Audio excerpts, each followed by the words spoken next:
আসসালামু আলাইকুম। আশা করি তোমরা ভালো আছো। তোমাদের দোয়া আল্লাহর রহমতে ভালো আছি। আজকে আরেকটা নতুন ব্লগ শুরু করলাম আপুরা।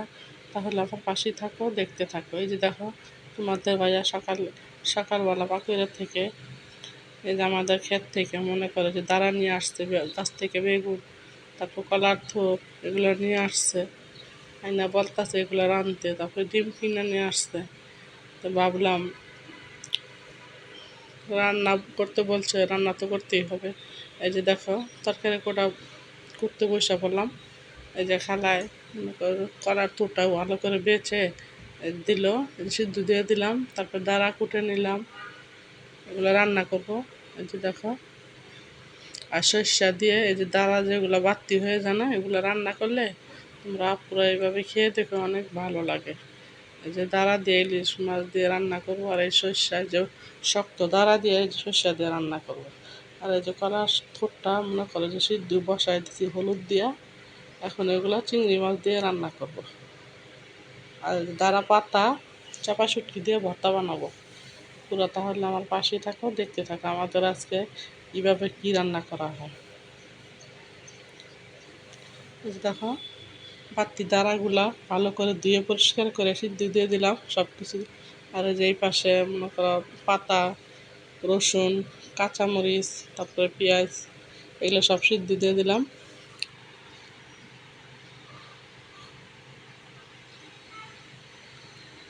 এই যে বাতি দাঁড়ার সাথে দেখো সর্ষা খালা এবার বেটে দিল, এগুলো গুলে দিয়ে দিলাম। দেওয়ার পরে একটু হলুদ মরিচ, মানে তরকারি রাঁধতে যা যা লাগে সবই দিয়ে দিলাম। আর এই পাশে যে পাতাটা সিদ্ধ হয়ে গেছে, চাপাগুলা সিদ্ধ করে ভর্তা বানানো হবে। আর এই পাশে তো বসাই দিলাম। এই যে দেখো, সিদ্ধ হয়ে গেছে। এখন খালা এই যে ভর্তাটা বানায় দেবে। আর এই যে কলার থোর সিদ্ধ করলাম না পুরা, এই যে চিংড়ি মাছ দিয়ে কলার থোর দিয়ে রান্না করব।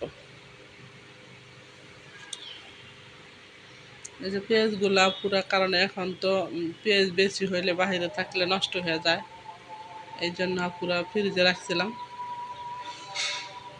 যে এই পাশে সব দিয়ে দিতেছি দাঁড়ার সাথে। তোমরা পুরো এইভাবে খেয়ে দেখো, অনেক টেস্ট লাগে। এই যে চিংড়িগুলো দিয়ে দিলাম পেঁয়াজের সাথে ভাজা খাওয়ার জন্য। এই যে হলুদ মরিচ ধনিয়ার গুঁড়া দিয়ে দেওয়া হইতেছে কলার থোরটা রান্নার জন্য। এই যে এত টেস্ট হয়েছে আপু, তোমরা যদি খাইতে বুঝতা, অনেক টেস্ট হয়েছিল। আপুরা প্লিজ আমাকে, যদি আমার চ্যানেলটা যদি ভালো লাগে, হাবিবা ব্লগস, আমাকে একটা লাইক, কমেন্টস, শেয়ার করে দিও, সাথে বেল বাটনটি বাজিয়ে দিও।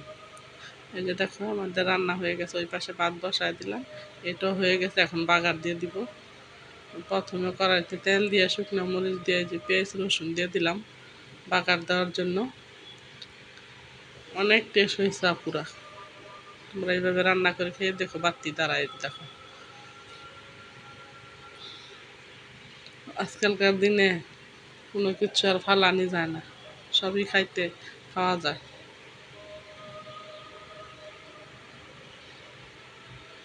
এই যে বাগার দিয়ে দিলাম। এখন সাজনার মতো চাবায় চাবায় খাইবা, চুষে চুষে খাইবা।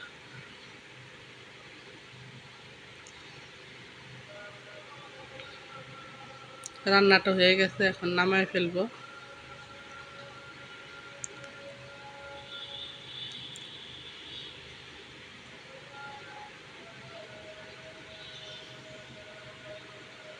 মেয়েরে বললাম দেখো একটু লবণ হয়েছে নাকি, মেয়ে বলে কি আম্মু লবণ হয় না, একটু দিয়ে দাও। এই জন্য আবার একটু লবণ দিয়ে দিলাম। এই যে রান্না হয়ে গেছে দেখো, এইভাবে শুকনা করে রান্না। আর এই যে দাঁড়া তরকারি রান্নার জন্য যে ইলিশ মাছ বাইজা ফেলাইলো, এখন এই যে তরকারিটা বসায় দিব। ক্ষেতের টাটকা দাঁড়া পুরা, যারা যারা ক্ষেতের তুলে আইনা খাও তারা বুঝো ক্ষেতের টাটকা দাঁড়া যে কি টেস্ট না।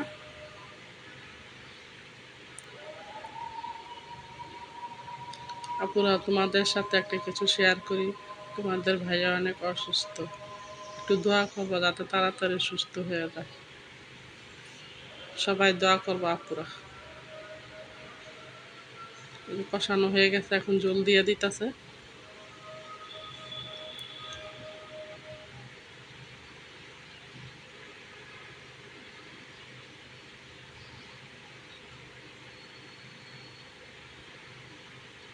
সবজি থাকাকালীন আসলে আপুরা রান্না করে খাওয়াতাম। তোমরা আমাদের বাসায় আসো, বেড়ায় যাও। এই যে দেখো, চাপা চাপা দিয়ে দাঁড়া পাতা ভর্তা বানাইলাম। আর এই যে ইলিশ মাছ দিয়ে দাঁড়া দিয়ে রান্না করতেছি। কলার থোর, তারপরে বাতি দাঁড়া দিয়ে সর্ষা দিয়ে রান্না করলাম। তাহলে আপুরা আজকের মতো এই পর্যন্তই। আমার পাশেই থাকো, দেখতে থাকো বাকিটুকু। আমার চ্যানেলটা যদি ভালো লাগে আপুরা প্লিজ একটা লাইক, শেয়ার করবা, কমেন্টস করবা, বেল বাটনটি বাজিয়ে দিবা।